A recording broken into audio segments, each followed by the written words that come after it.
للہ رب العالمین والصلاة والسلام علی رسول الکریم۔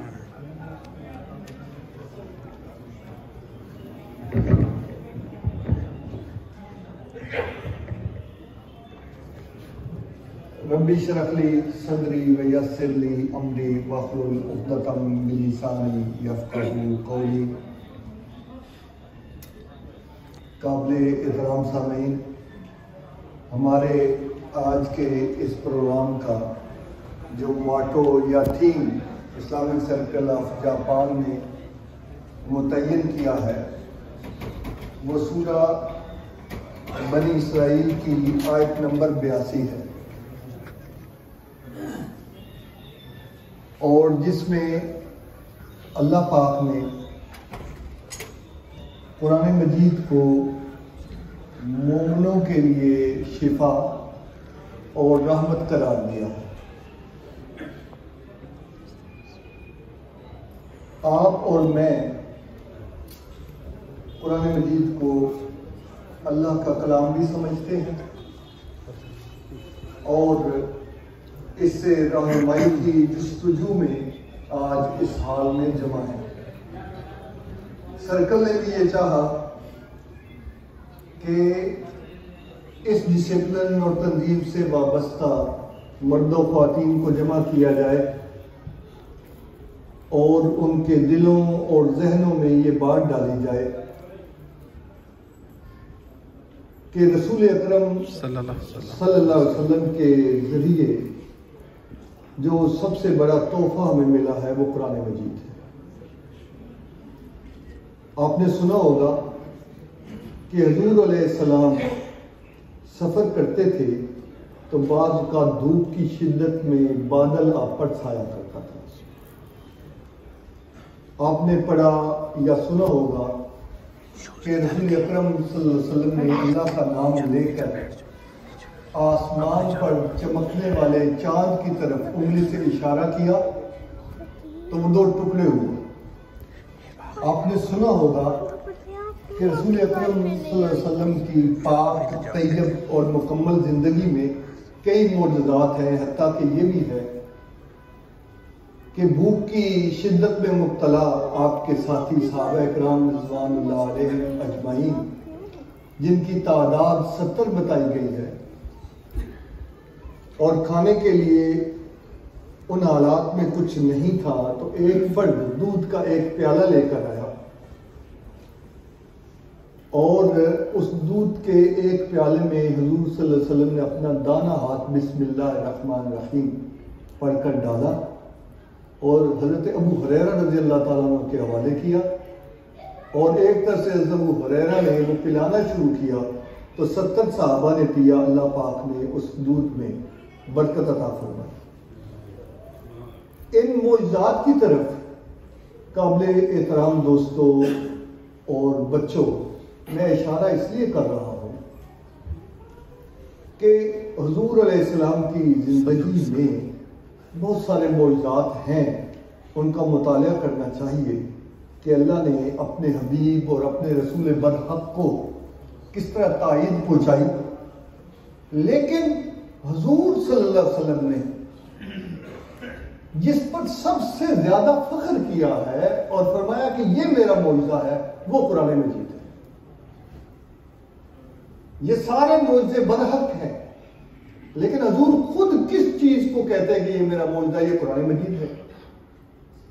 اب اس کے صرف ایک پہلو پر میں اشارہ کر کے آگے بڑھوں گا کہ اب مسلم ممالک میں 57 کے قریب ہماری ریاستیں ہیں، کہیں نہیں دیکھیں گے کہ حافظ قرآن کے لیے کوئی ویکینسی نکلتی ہو، اور میٹرک، ایف اے، بی اے ان کے لیے ویکینسیاں نکلتی ہیں، جو اشتہار آتے ہیں وہ نہیں نکلتے، اور بالعموم اس کی کوئی بہت زیادہ ترغیب بھی نہیں دی جاتی۔ اس کو معجزے کے سوا کیا نام دیا جائے؟ وہ جو مظفر وارثی نے کہا کہ کوئی تو ہے جو نظام ہستی چلا رہا ہے، کہ وہ آبادی کہ جسے ہم کچی آبادی یا انگریزی میں سلم کہتے ہیں، جھونپڑیاں ہیں، وہاں سے بھی سب سے پہلے جو ورک پلیس پر پہنچتا ہے وہ ایک 7 سے 12 سال کا بچہ ہے، اور وہ قرآن حفظ کرنے کے لیے نکل رہا ہے۔ اور وہ آبادی جسے ماڈل ٹاؤن، جو جسے ڈیفینس اور جسے بیریئر ٹاؤن، اور جہاں 5-5 کروڑ کی کنال ہے، وہاں سے بھی بچہ نکل رہا ہے۔ اس کے سوا ہم کچھ نہیں کہہ سکتے کہ کوئی تو ہے جو نظام ہستی چلا رہا ہے۔ اس کا کوئی گریڈ نہیں ہے۔ اس حافظ کو ہمارے معاشروں میں عام طور پہ کوئی وزٹنگ کارڈ نہیں چھپتا اور کوئی ایگزیکٹو کرسی نہیں پیش کی جاتی، اور پراپوگنڈا بھی اور تنقید بھی اسی پر ہوتی ہے۔ اسکولوں میں، کالجز میں، یونیورسٹیوں میں بدکاریوں کے اڈے کھلے۔ میں آپ کو زیادہ پریشان نہیں کرنا چاہتا۔ میں نے پاکستان کی سب سے بڑی یونیورسٹی میں 31 سال پڑھا لیا ہے۔ یہ میرا تعارف ذرا 2 سال پہلے والا دوست بیان کر رہے ہیں۔ اور بہت ساری یونیورسٹیوں میں میرا واسطہ ہے، میں امتحان لینے کے لیے جاتا ہوں یونیورسٹیوں میں۔ لیکن لٹھ لے کر پوری دنیا کا میڈیا ہو یا ہمارا اپنا میڈیا ہو یا مخالف قوتیں ہوں، اسلام مخالف، وہ مسجد، مدرسہ، حفظ، مولوی، مفتی، میرا سادہ سا سوال ہے تاکہ ہم قرآن کی اہمیت کو سمجھیں کہ کون سی پوسٹ ہے ان کے لیے۔ لیکن یہ کیا نظام چل رہا ہے کہ لوگ نکلتے ہیں اور ایک اجنبی زبان، عربوں کے علاوہ سب کے لیے اجنبی ہے۔ آپ اردو پڑھ لکھ سکتے ہیں نا، آپ کو 100 صفحات کی اردو کی ایک کتاب حفظ کرنے کے لیے کہا جائے اور یاد رکھنے کے لیے اور حفظ سنانے کے لیے کہا جائے تو لگ پتہ جائے گا، اردو جو ہماری قومی زبان ہے۔ لیکن یہ کیا نظام ہے کہ ایک اجنبی زبان ایک 7 سال، 8 سال، 10 سال کا بچہ یاد کرتا ہے، اور اس میں 6,500 کے لگ بھگ آیات ہیں، یاد کرتا نہیں ہے، یاد رکھتا ہے۔ پھر کہتا ہوں کہ کوئی تو ہے جو نظامی ہستی حضور نے فرمایا یہ میرا معجزہ، یہ قرآن مجید ہے۔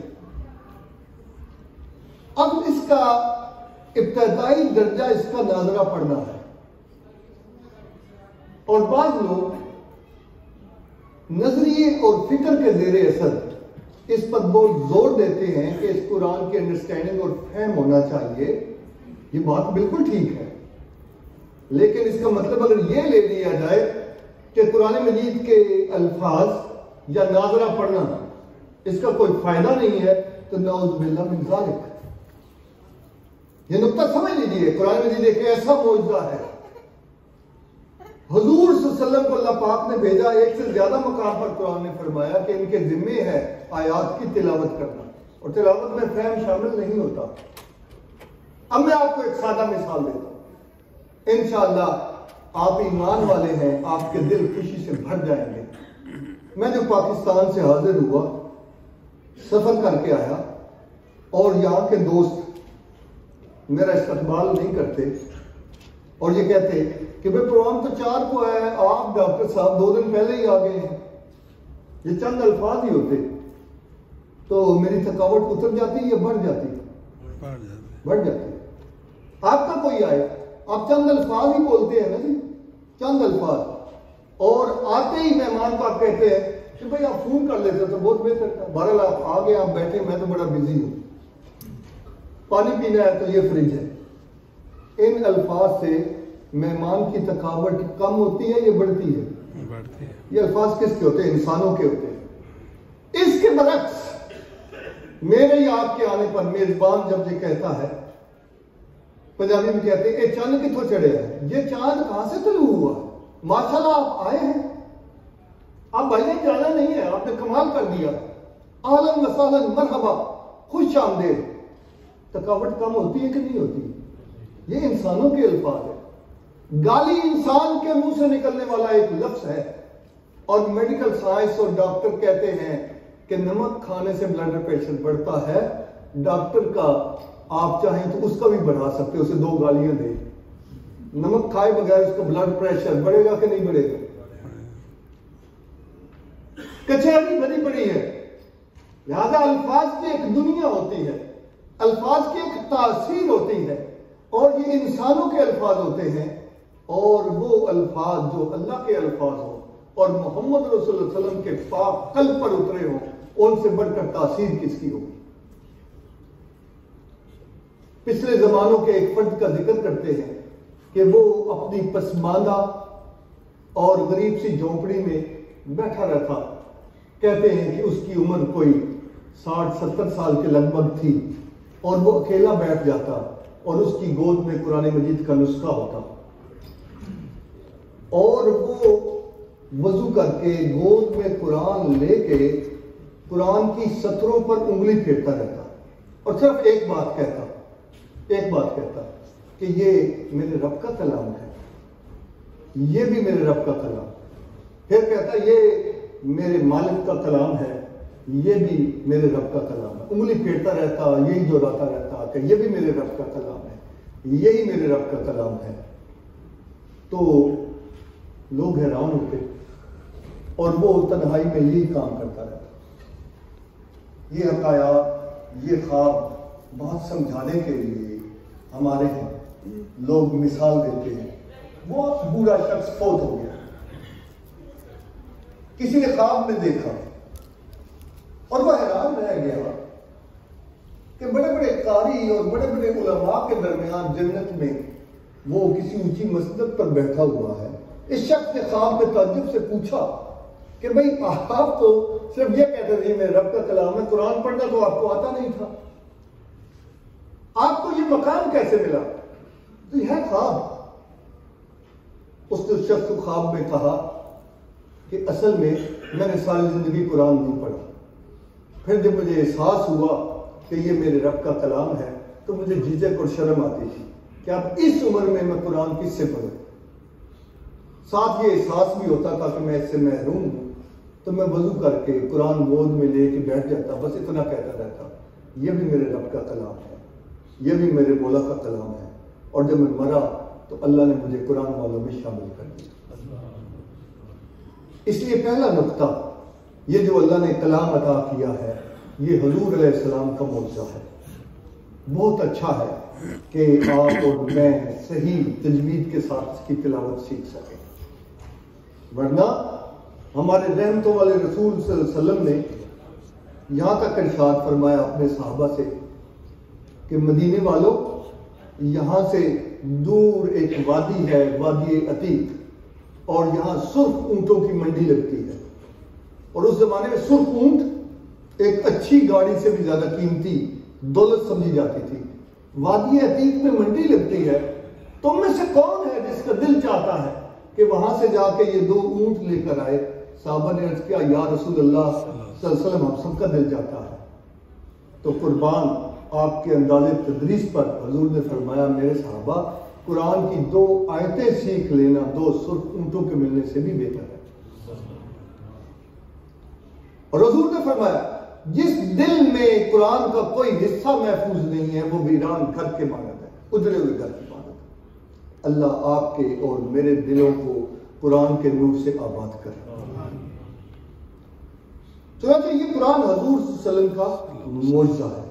یا 2 باتیں اس مقام پر جو سورہ بنی اسرائیل کی آیت نمبر 82 ہے بڑی اہم ہے، ایک شفا اور دوسری رحمت، کہ ان کے لیے للمومنین، مومنوں کے لیے۔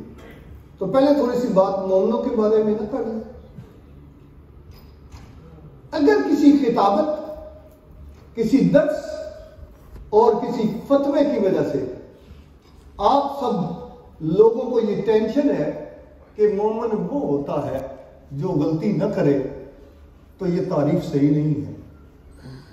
دوبارہ سمجھ لیجیے، پہلے شعر نہ سنا دو آپ کو علامہ اقبال کے، تو علامہ اقبال کے لیے دعا بھی کریں، وہ اللہ کی نشانی تھے، اللہ ان کے درجات بلند۔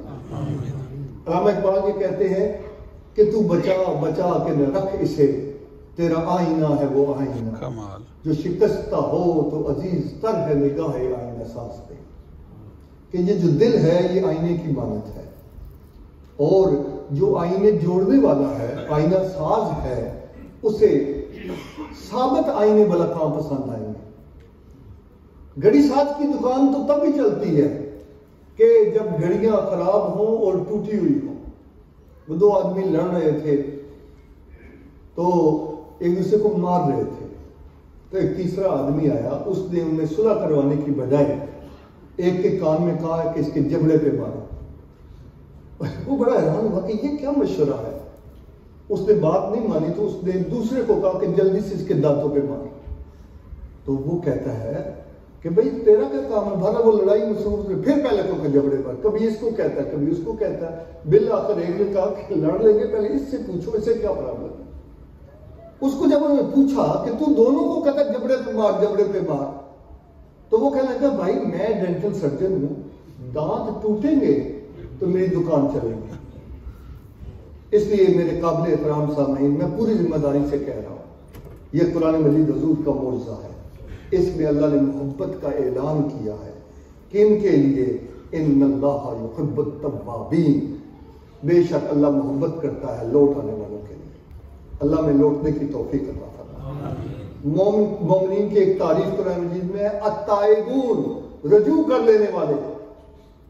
اب شعر پھر سنیے، تو بچا بچا کے نہ رکھ اسے، تیرا آئینہ ہے وہ آئینہ، جو شکستہ ہو تو عزیز تر ہے نگاہ آئینہ ساتھ میں۔ اللہ انتظار کرتا ہے، یہ قرآن اللہ کا تعارف کرواتا ہے لوٹ آنے والے کا کتنا انتظار کرتا ہے۔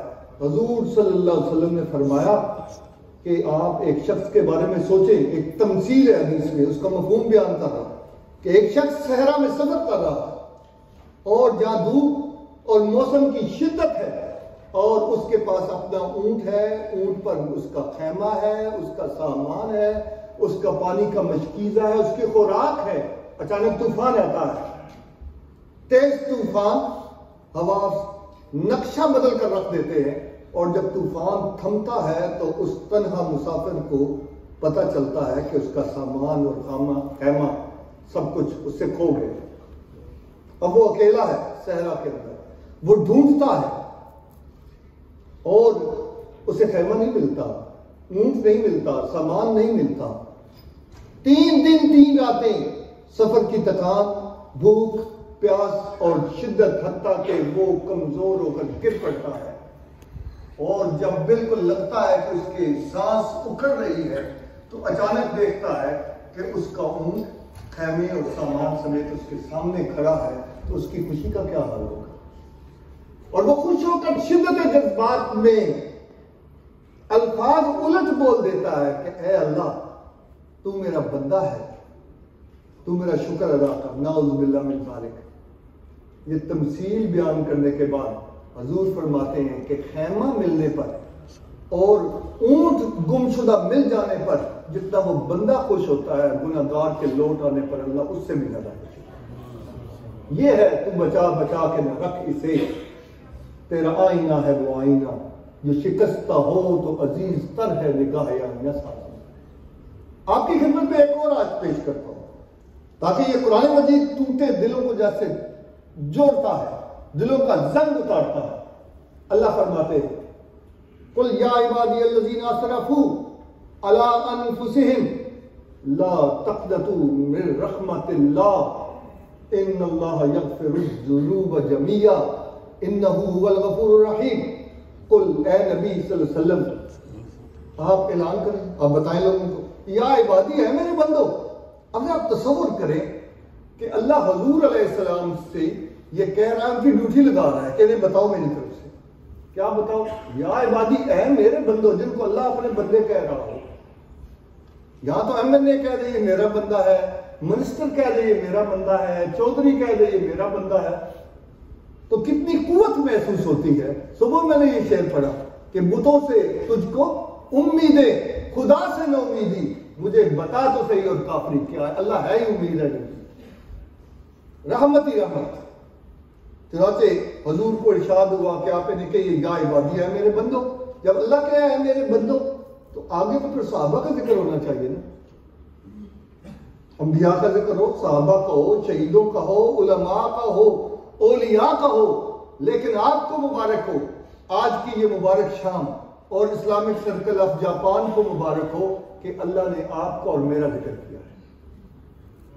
میں پوری ذمہ داری سے کہہ رہا ہوں، اللہ نے اپنے نبی سے کہا قل کہیے یا عبادی اے میرے بندو، آگے یہ نہیں کہا جو تہجد پڑھتے ہو اور جو تبلیغ کرتے ہو، جو جہاد کرتے ہو، میرے اور آپ جیسے خطا کاروں کا ذکر کر کے کہا الذین اسرفوا علی انفسہم، اے میرے وہ بندو جو اپنی جانوں پر ظلم کر بیٹھے، میری مسجد کو پناہ گاہ سمجھ کے آگے ہو، کسی پکارنے والے نے پکارا تو یہاں مایوسیاں نہیں ہیں، یہاں ٹوٹے دلوں کے لیے امید ہے۔ قرآن مجید دلوں کا زنگ دور کرتا ہے اور یہ اللہ کا کلام ہے۔ فرمایا میرے بندو جنہوں نے اپنی جانوں پر ظلم کیا، مسلمان کہلائے بددیانتیاں کی، شناختی کارڈ میں اسلام کا نام لکھوایا، حرام اور حلال کو مکس کیا، 2 نمبر کے ویزے لگوائے، جھوٹی ریٹرنیں جمع کروائی، اللہ نے دیا اور اپنے نام کو بلند کرنے کے لیے نمود و نمائش پہ فضول خرچیاں کی۔ اے میرے بندو جب جانوں پہ ظلم کیا، اب آگے ہو تو اس کی بات نہ ماننا جو اللہ کو ہوا میاں اور ڈرونا بنا کر پیش کرتا ہے، اور اللہ ذرا اس بات پر ناراض ہوتا ہے۔ نہیں، یہ معجزہ ہے حضور کا قرآن۔ فرمایا گیا ان اللہ یحب التوابین، جو لوٹ آئے اللہ اس سے بھی زیادہ خوش ہوتا ہے جو اپنے گمشدہ اونٹ پہ ملتا ہے، ملنے میں خوش ہوتا ہے۔ اس لیے میں آپ سے یہ درخواست کرتا ہوں کہ ہم سب محتاج ہیں، اور ڈیٹ آف برتھ آپ کو اپنی یاد تو ہوگی، کسی کی 64، کسی کی 80، کسی کی 90، کسی کی 50، لیکن زندگی کیا ہے؟ زندگی ایک پورا سبق ہے۔ ڈیٹ آف برتھ صرف وہ نہیں ہے۔ آپ کی ڈیٹ آف برتھ 4 مئی 2023 ہے۔ کل رات جب آپ سوئے نہیں تھے، آپ فوت ہو گئے تھے۔ کیوں؟ حضور علیہ السلام نے جو حامل قرآن نے دعا سکھائی ہے، اور وہ دعا آپ پڑھیں، وہ دعا کیا ہے؟ اللہم باسمک اموت و احیا، اللہ تیرے نام کے ساتھ میں مرتا ہوں، میں زندہ ہوں۔ اگر حکمت دیکھیں، اور آج سب صبح جب اٹھے تو یہ ہر نیا دن ہماری تاریخ پیدائش ہوتی ہے۔ صبح والی بات، کوئی تو ہے جو نظام ہستی چلا رہا ہے، سوئے ہوئے چھت نہیں گرے، جاپان کے کسی کوبے شہر میں کوئی زلزلہ نہیں آیا، دل ٹھیک کام کرتا رہا اور پھیپھڑے صحیح اپنی ذمہ داری ادا کرتے رہے۔ یہ سب ہوا اور قرآن مجید ہے، یہ دلوں کی کتاب ہے۔ قرآن مجید کہتا ہے یا ایھا الانسان ما غرک بربک الکریم الذی خلقک فسواک فعدلک فی ای صورت ما شاء رکبک۔ اے انسان، کس چیز نے تجھے تیرے رب کے بارے میں دھوکے میں مبتلا کیا؟ تیرا رب تو وہ ہے جس نے تجھے پیدا کیا، تجھے متوازن بنایا اور جس شکل میں چاہا تجھے پیدا کیا، دوسرے مقام پر ایسے میں تقویم پر پیدا کیا۔ بھائیوں، بزرگوں، دوستوں، سب سے زیادہ یہ اللہ کا حق ہے کہ اس کے کلام کو سمجھا جائے۔ میں شروع سے یہ بات کہہ چکا ہوں کہ اور کچھ نہ بھی ہو تو وضو کر کے اس کو گود میں ہی رکھ لیا کریں، وہ ذرا سی بھی ادا کو پسند کرتا ہے اور لوٹ آنے والے کا منتظر رہتا ہے۔ اور اس نے قرآن میں کہا کہ میری رحمت ہر چیز پر وسیع ہے۔ یہ رحمت کی کتاب ہے اور اس آیت میں رحمت کا ذکر ہے۔ چنانچہ یہ قرآن مجید ہے۔ البتہ یہ غلطی نہیں لگنی چاہیے، توجہ دیجیے کہ قرآن مجید صرف متقین اور مسلمانوں کے لیے نہیں۔ قرآن مجید میں اتنی جگہ یہ لفظ آیا للناس، اللہ نے اپنے بارے میں رب الناس۔ یہ قرآن ہدی للناس ہے، یہ سکھوں کے لیے بھی ہے، مسلمانوں کے لیے بھی ہے، ہندوؤں کے لیے بھی ہے، یہودیوں کے لیے بھی ہے۔ اس کی جتنی تعلیمات ہیں وہ شفا ہے۔ اب لفظ شفا سے ہمارے ذہن میں بیمار آتا ہے، اور اس لحاظ سے ہمارے ہاں قرآن مجید کے ساتھ عدل کا معاملہ نہیں ہے، تھوڑا سا ظلم کا معاملہ ہے۔ جسمانی جو بیماریاں ان کے لیے شفا کو تو ہم مانتے ہیں، لیکن قرآن مجید ہر طرح کی بیماری کے لیے شفا ہے، اب ذرا توجہ دیجیے کہ ایک آدمی اس کو کینسر ہو اور چوتھی سٹیج کا کینسر ہو، چوتھی سٹیج کا، اور توحید کے نور سے اس کا چہرہ روشن ہو اور وہ یہ کہہ رہا ہو کہ مجھے اپنے رب سے ملنا ہے اور وہ صبر کر رہا ہو، تو وہ 1 کروڑ رب سے غافل صحت مند لوگوں سے بہتر ہے۔ اور وہ شخص کہ جس کو اللہ تعالیٰ نے سب کچھ دیا اور رب کو بھولا ہوا ہے، اس کے کلام سے دور ہے، تو وہ بیمار ہے۔ یہ شام اسلامک سرکل آف جاپان نے یقیناً اس لیے بھی سجائی ہے کہ آپ کو اپنے اماں ابا بڑے پیارے ہیں، آپ کو اپنی اولاد بڑی پیاری ہے، آپ کو اپنے عزیز و اقارب بڑے پیارے ہیں، تو آپ ان بیماریوں کے بارے میں زیادہ پریشان ہیں جو قرآن کے نزدیک مین بیماریاں نہیں ہیں۔ میں یقین دلاتا ہوں کہ ہم اتنے کمزور انسان ہیں کہ میں یہاں ہوں اور میری بیوی پاکستان سے فون کر کے کہے کہ خدا نخواستہ میرے بیٹے کو 3 دن سے بخار، اس نے کھانا نہیں کھایا، تو میرے لیے کھانا کھانا مشکل ہو جائے گا، مشکل ہو جاتا ہے۔ لیکن قرآن کے اس پیغام کو جو سرکل آپ کو سمجھنے کے لیے ضروری ہے کہ میں اپنے اس بیٹے کو بھی بیمار ہی سمجھوں، بلکہ بڑا بیمار سمجھوں، قرآن نہیں پڑھ سکتا، جو قرآن کے نور اور تعلیمات اور فیض سے محروم ہے اور اغوا ہو گیا ہے۔ آپ کا بیٹا، میرا بیٹا، بیٹی اغوا ہو گئی ہے۔ کیسے؟ آپ تو زیادہ جدید معاشرے میں رہتے ہیں۔ میں چار مجرموں کو آپ کے سامنے پیش کرتا ہوں۔ 8 ارب انسانوں میں سے میں کچھ گنتی کر کے آیا ہوں کہ 5.5 ارب کے قریب انسانوں کو اور خاص طور پہ نوجوانوں کو انہوں نے اغوا کر لیا ہے۔ اغوا کرنے والے ایک مجرم کا نام یوٹیوب ہے، دوسرے کا نام فیس بک ہے،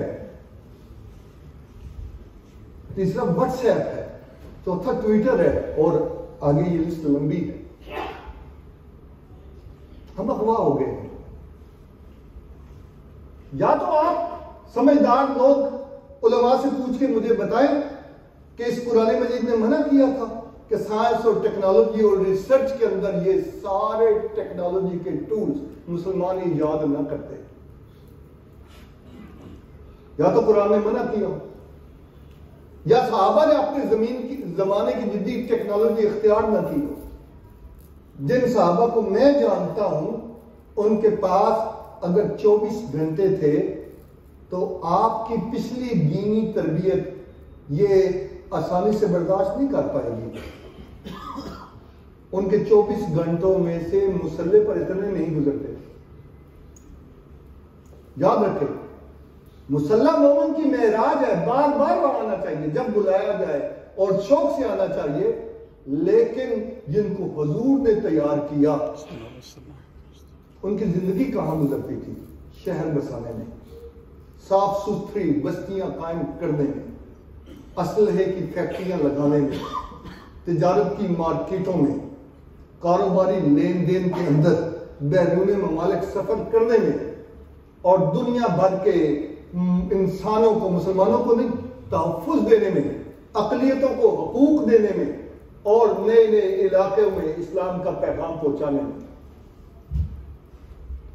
لہذا اب مجھے معاف فرمائے اور اللہ بھی معاف فرمائے اگر مجھے غلطی لگے تو، لیکن جب کھڑا کیا تو میں صاف بات کہوں گا کہ اس قرآن مجید کا زیادہ پیغام وہ ہے جو مسلح کے علاوہ ہے۔ اس سے یہ خدا نے خاصا یہ مسلح مومن کی معراج ہے، لیکن کون ہم پلہ ہے؟ ابو بکر صدیق رضی اللہ تعالیٰ عنہ۔ حضور علیہ السلام نے فرمایا، حضور نے فرمایا کہ ساری دنیا کے انسانوں کا بدلہ میں نے دے دیا، لیکن ابو بکر کے احسان ایسے ہیں کہ بدلہ خدا کے سوا کوئی دے نہیں سکتا۔ اور جب خلیفہ ہوئے تو قابل احترام سامعین ان کی جو پہلی تقریر ہے اسے آپ پڑھیں۔ ایک تو لمبی نہیں ہے، جب عمل صحیح ہو تو لمبی تقریر کی ضرورت پیش نہیں آتی، چند منٹوں کی تقریر ہے، اور میں پنجاب یونیورسٹی میں سیاسیات کا ٹیچر ہوں، اور میں آپ کے سامنے ذمہ داری سے بات کرتا ہوں، آپ کو دعوت دیتا ہوں کہ دنیا بھر کی سیاسیات کی کتابیں کھنگالیں، وہ بکر کے قدموں پر نثار ہے، ساری تقریر پولیٹیکل سائنس کی،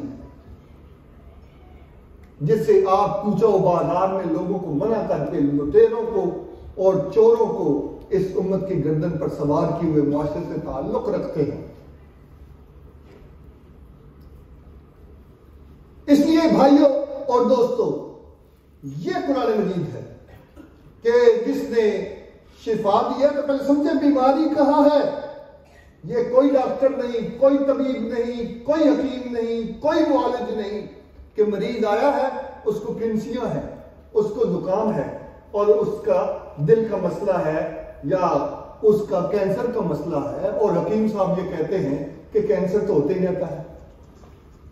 آپ پھنسیوں کی فکر کرو، آپ غرارے کرو، آپ بتائیے اس حکیم سے آپ علاج کروائیں گے؟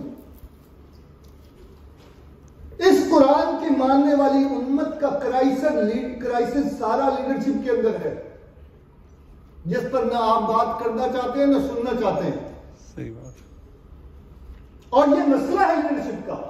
اور یاد رکھیں، دنیا بھر کی یونیورسٹیوں میں جو کورس سب سے زیادہ پڑھایا جاتا ہے وہ لیڈرشپ اور مینجمنٹ کا کورس ہوتا ہے، آئی ٹی سے بھی زیادہ پڑھایا جاتا ہے، اور اس کا نچوڑ یہ ہے کہ 100 شیر ہو، 100 شیر ان کے آگے گیدڑ کو لگا دیں تو وہ شیروں کو بھی برباد کر دیں، اور 100 گیدڑوں آگے شیر ہو تو گیدڑ بھی کامیاب ہو سکتے ہیں۔ یہ قرآن مجید ہے جس نے شفا کا جو تصور دیا ہے، اس کا تعلق اجتماعی زندگی سے، قلب سے، اخلاق سے، رویے سے، شخصیت سے اور نفسیات سے ہے۔ یہ دلوں کی کتاب ہے، اور اس میں مسلح بڑا قیمتی ہے، ان کی تعریف کی گئی ہے، لیکن صحابی رسول اعتکاف جیسی حضور علیہ السلام کی اعلیٰ و ارفع سنت ادا کر رہے ہوتے ہیں، اور کوئی مشکل میں مبتلا مسلمان آتا ہے تو اعتکاف چھوڑ کر اس کے ساتھ چل پڑتے ہیں۔ خدا کے بندے تو ہیں ہزاروں، بنوں میں پھرتے ہیں مارے مارے، میں اس کا بندہ بنوں گا جس کو خدا کے بندوں سے پیار ہوگا۔ اس لیے قرآن مجید الفاظ کے اعتبار سے بھی قیمتی ہے، فہم کے اعتبار سے بھی قیمتی ہے، اس میں شفا ہے، اس کے الفاظ میں بھی تاثیر ہے، لیکن مین قرآن مجید مسلمانوں کو غریب رکھنے کے لیے آیا۔ میں آپ سے پوچھتا ہوں، کیا قرآن مجید غریب رکھنے کے لیے آیا ہے؟ کیا مسلمانوں کو کاہل اور سست بنانے کے لیے آیا ہے؟ کیا مسلمانوں کو یہودیوں کا اور عیسائیوں کو دست نگر اور مقروض بنانے کے لیے آیا ہے؟ کہ قرآن مجید ایسی شفا ہے جس سے بڑوں کے لیے اور قانون اور چھوٹوں کے لیے اور قانون ہو، اور وہ سارے جرائم پیشہ کامیاب ہو جائیں قرآن کے ہوتے ہوئے کہ الفاظ تک محدود رہو، دنیا کی بات نہ کرو، سیاست کی بات نہ کرو، اور عربی خطبہ اوڑ دیں، اردو خطبہ اوڑ دیں خطبے دینے والے۔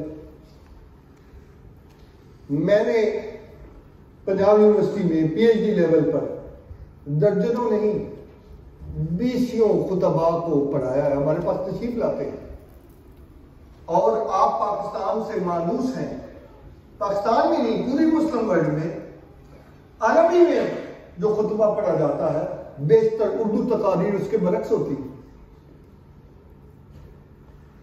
کیسے؟ عربی میں خطبے میں بالعموم سورہ جمعہ کی یہ آیات پڑھی جاتی ہے، جو توجہ دیجیے، آپ کو مانوس لگیں گے اگر نہیں بھی آتے۔ فَإِذَا قُضِيَتِ الصَّلَاةُ فَانتَشِرُوا فِي الْأَرْضِ وَابْتَغُوا مِن فَضْلِ اللَّهِ۔ 80% مساجد میں یہ پڑھتے ہیں، مالکیہ کے آنے، اناف کے آنے۔ کیا مطلب ہے؟ کہ جب جمعے کی نماز ادا کر لو، فانتشروا پھیل جاؤ، پھیل جاؤ۔ فی الارض کتنا؟ لاہور تک، بغداد تک، مدینے تک، فی الارض سات بڑے آدمی تک پھیل جاؤ۔ آپ کا جاپان ہے نا، بنتا تھا، بنتا تھا۔ قرآن کہہ رہا ہے فی الارض پھیل جاؤ۔ دوسرے مقام پر کہہ رہا ہے ان الارض یرثها عبادی الصالحون، کہ ساری زمین اللہ کے صالح بندوں کی وراثت ہے۔ نماز پڑھو تو کیا کرو؟ ادھر لیٹے رہو، پڑے ہی رہنے سے کام ہوگا؟ نہیں جناب، فانتشروا، پھیل جاؤ، آگے حد بندی کر رہا ہے، فی الارض، پوری زمین میں پھیل جاؤ، اور کرو کیا؟ وابتغوا من فضل اللہ، اللہ کا رزق تلاش کرو، اکنامک پاور بنو، اللہ کا رزق تلاش کرو۔ یہ کیا تقریر ہوئی کہ میں پہلے ہی سے چند ایسے لوگوں کے قصے یاد کر کے ہوں جو ہیں تو سچے، لیکن اس سے آپ کو یہ لگے کہ اسلام غریب رکھنا چاہتا ہے، اور آپ کاروبار کر رہے ہو، میری تقریر میں سننے آئے تو میں یہ کہوں کہ بس تو دنیا کا ہی ہو کے رہ گیا۔ نہیں، یاد رکھیں، حضور کی دی ہوئی حدود اور قرآن کے احکامات کے مطابق تجارت کرنے والا تاجر حضور علیہ السلام کو اتنا پسند ہے، اتنا پسند ہے، آپ نے ارشاد فرمایا کہ قیامت کے دن دیانت دار تاجر انبیاء کے ساتھ ہوگا، صدیقین کے ساتھ ہوگا، شہداء کے ساتھ ہوگا۔ اب ذرا تصور کیجیے، اس لیے قرآن ایک ایسی شفا ہے جو بہترین انسان تیار کرتا ہے کہ جو دنیا کے اندر بھی سرفراز ہوتے ہیں، عروج پاتے ہیں، انہیں عزت ملتی ہے، اور آخرت میں بھی ان کے لیے ہی وعدے ہیں۔ وہ دنیا کو کافروں کے حوالے کر کے مطمئن نہیں ہوتے۔ شفا، یہ شفا ہے دلوں کی، اور اس کا جو روحانی اور اخلاقی پہلو ہے، نفسیاتی پہلو ہے، حضور علیہ السلام فرماتے ہیں کہ دلوں کو زنگ لگ جاتا ہے جس طرح لوہے کو پانی سے زنگ لگتا ہے۔ دلوں کو کیا لگ جاتا ہے جی؟ یاد رہے ہیں کیا لگتا ہے؟ ایک دفعہ پھر لگائیں ذرا۔ اچھا چلو شکریہ۔ میں نے کہا میرے ذہن میں ہے، میں تو ٹیچر ہوں، ایک طرفہ ہی بولے جا رہا ہوں، 2-3 سامعین کا پتہ نہیں چل رہا تھا، اس لیے میں نے آپ کو چھیڑا۔ کئی سامعین جنہوں نے جلیبی کھائی ہوتی ہے نا جی، تو وہ مقرر سمجھتا ہے کہ وجد میں آئے ہوئے ہیں، حالانکہ وہ سو رہے ہوتے ہیں۔ اچھا جی، حضور علیہ السلام نے فرمایا دلوں کو زنگ لگ جاتا ہے جس طرح لوہے کو پانی سے زنگ لگتا ہے۔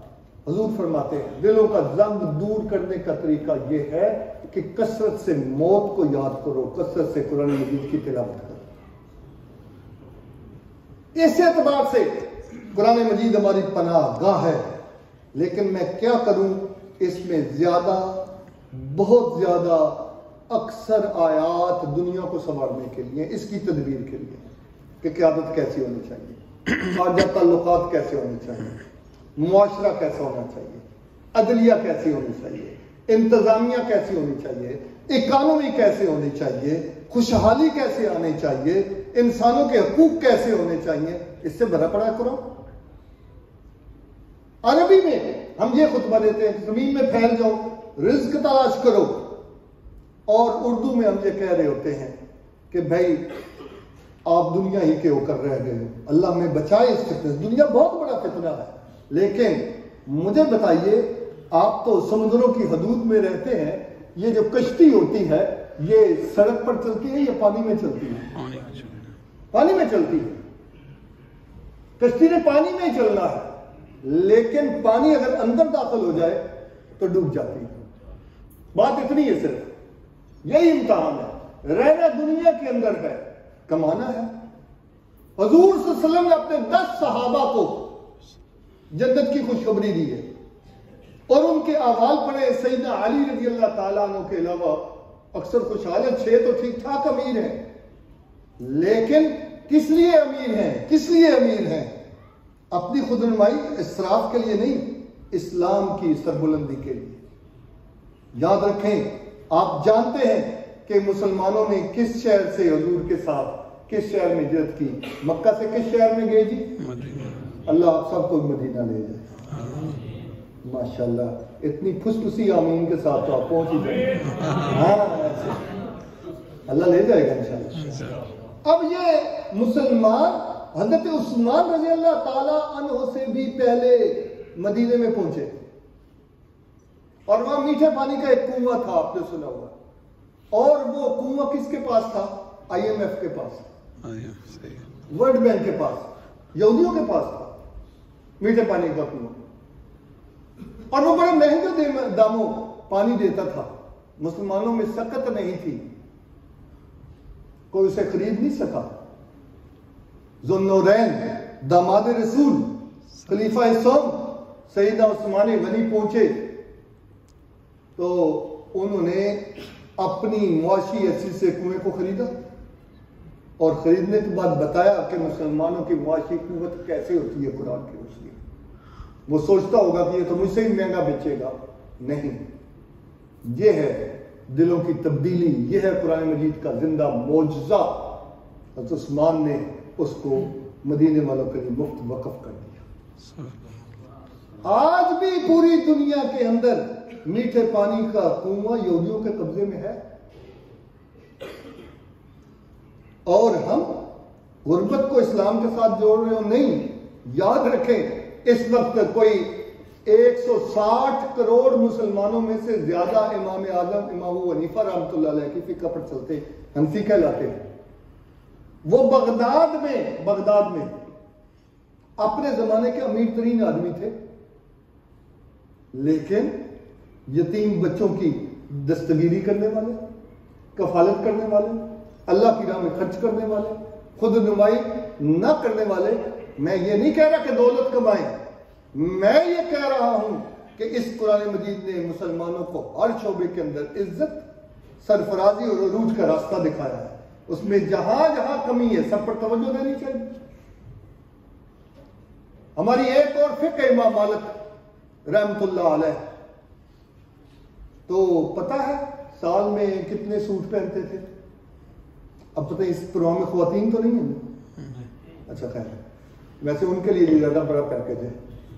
امام مالک صرف 365 نئے سوٹ سلواتے تھے سال میں، کیونکہ دن ہی اتنے تھے، ہر روز نیا سوٹ. لیکن شام کو اللہ کی راہ میں دے دیں.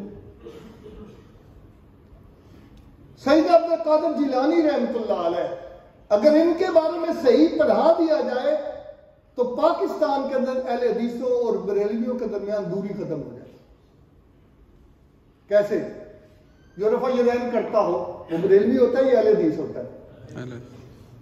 اور جو چھوٹی 11ویں یا بڑی 11ویں دیتا ہو وہ کون ہوتا ہے؟ بریلوی ہوتا ہے. دونوں ہمارے ہیں. ہمارا سرکل تو اسی لیے سب کو گلے لگانے کے لیے. یہ اذان یہاں کی ہے یا موبائل کی ہے؟ اچھا جی،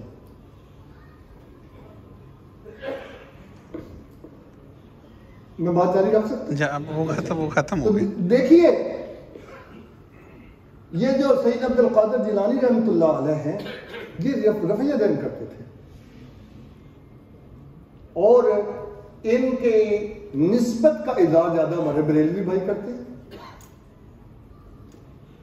لیکن اولیاء کرام بھی ان کو پیرانے پیر کہتے ہیں اور وہ اللہ وحدہ لا شریک کی طرف بلانے والے تھے. ان کی صحیح نمائندگی ہونی چاہیے. وہ اللہ کی ذات میں کسی کو شریک نہیں کرتے تھے، اللہ کو مشکل کشا سمجھانے والے. کتاب کا نام ہے غنیۃ الطالبین. اب میں اشارہ یہ کرنا چاہتا ہوں، یہ جو قرآن شفا ہے، یہ جو رحمت ہے، یہ مسلمانوں کے لیے اس دنیا میں شفا اور رحمت ہے، اس دنیا میں جنت ہے. قرآن میں ایک آیت بھی ایسی نہیں ہے بھائیوں اور بزرگوں، ایک سطر بھی ایسی نہیں ہے جس میں آخرت میں آپ نے جا کر عمل کرنا ہو. سارا عمل یہی کرنا ہے. تو یہ جو کلاک لگا ہوا ہے، اس کلاک کے اگر 4 پرزے ہیں، اس میں سے ایک بھی آپ نکال لیں گے تو ٹائم دے گا. اس لیے قرآن مجید نے ہماری ایک بیماری کو پکڑا ہے. قرآن کہتا ہے افتؤمنون ببعض الکتاب وتکفرون ببعض الکتاب. ایک حصے پر ایمان لاتے ہو، ایک کا انکار کر دیتے ہو. اور میرے جیسے درس دینے والا اس کو کہتا ہے اتامرون الناس بالبر وتنسون انفسکم. لوگوں کو نیکی کا حکم دیتے ہو، اپنے آپ کو بھول جاتے ہو. یہ اس دنیا کی کتاب ہے، دنیا کو سنوارنے والی. اور قابل احترام سامعین، اس نے جو حقوق العباد کا تصور دیا ہے، اس میں اتنی رحمت، اتنا خیر، اتنی وسعت. اچھا میں دیتا ہوں، بس چپ تھوڑی دیر ٹھہر جاؤ، بس ختم ہونے لگا ہے. میں کہہ رہا ہوں انٹرنیٹ کو نہیں لے کے آنا چاہتا آپ کو. میں دیتا ہوں تھوڑا سا بس. رسول اللہ علیہ وسلم نے کہیں پابندی نہیں لگائی کہ یہ مسلمان ہو. حقوق العباد اور اخلاق میں اسلام ایسا رحمت والا نظام دے رہا ہے کہ کشادگی پیدا کی گئی ہے. اور آخری بات کہہ دیتا ہوں، اور وہ یہ ہے کہ اسلام یہ نہیں ہے کہ مسلمان اپنی بستیاں الگ بنائیں گے. نو، اسلام کو ایگزسٹنس ہے. کو ایگزسٹنس کا مطلب ہے کہ دوسروں کے ساتھ مل جل کے رہنا. ابھی تو آپ نے مجھے رہنمائی دی تھی کہ حضور ہجرت کر کے مکہ سے کس شہر میں آئے؟ مدینہ آئے نا. اور مدینہ کا سربراہ کون بنا؟ حضور علیہ السلام بنے. اور آتے ہی حضور علیہ السلام نے 7 پارٹیوں کی آل پارٹیز کانفرنس کی. یہ اس معاشرے کے اعتبار سے میں نے سوچا کہ آپ کی خدمت میں عرض کروں. 7 پارٹیوں کی آل پارٹیز کانفرنس. اس میں مسلمانوں کی 2 پارٹیاں تھیں. ساتھ آنے والے مہاجر اور جو اسلام قبول کرنے والے مدینے سے تھے انصار. 3 پارٹیاں یہودیوں کی، بنو قریظہ، بنو قینقاع، بنو نذیر. اور 2 پارٹیاں مدینے کے مشرکین کی، اوس اور خزرج. 7 کو حضور نے بٹھایا. تقریباً 52 پوائنٹس کا ایک معاہدہ لکھا گیا. اس میں نہ عقیدہ ہے نہ عبادات ہے، اس میں رحمت ہی رحمت ہے، اس میں شفا ہی شفا ہے. حضور نے سبق چھوڑا کہ میں قرآن کا رسول ہوں، قرآن لے کر آیا ہوں، اور اس قرآن کے مطابق معاشرہ اور حکومت ایسے ہوتی ہے کہ ہم مل جل کر رہنا سکھاتے ہیں. اور مدینے کے 10 سال حضور صلی اللہ علیہ وسلم کی جو حکومت ہے وہ کیا ہے کہ جس میں اسلام بھی پھیلا اور انسانوں کے لیے رحمت اور شفا کا پیغام بھی پھیلا. پھر اس کے بعد خلافت راشدہ ہے. اور خلافت راشدہ میں جب یہاں تک میں پہنچتا ہوں کبھی تو آپ تو بڑے بھلے لوگ ہیں، لیکن طالب علم مجھ سے سوال کرتے ہیں کہ سر وہ تو لڑائیوں یہ ہوا وہ ہوا، اس طرح سوالات آتے رہتے ہیں. تو میں 1 منٹ میں اپنی گزارش پیش کر دیتا ہوں. بڑے بڑے لوگوں سے چھوٹی بڑی غلطیاں لغزشیں اس لیے بھی ہوئی کہ ہمارا ختم نبوت پر ایمان پختہ ہو، نبی اور غیر نبی کا فرق واضح ہو. جہاں کوئی غلطی نہیں ہوتی، جہاں کوئی عیب نہیں ہوتا، جہاں کوئی ضعف نہیں ہوتا، جہاں کوئی لغزش نہیں ہوتی، وہ مقام مصطفیٰ ہے. وہ تمہیں ہو جائے گی الفت مجھ سے، ایک نظر تم میرا محبوب نظر تو دیکھو. اللہ تعالیٰ مجھے اور آپ کو اس نے عمل کی توفیق عطا فرمائے. وآخر دعوانا الحمدللہ رب العالمین.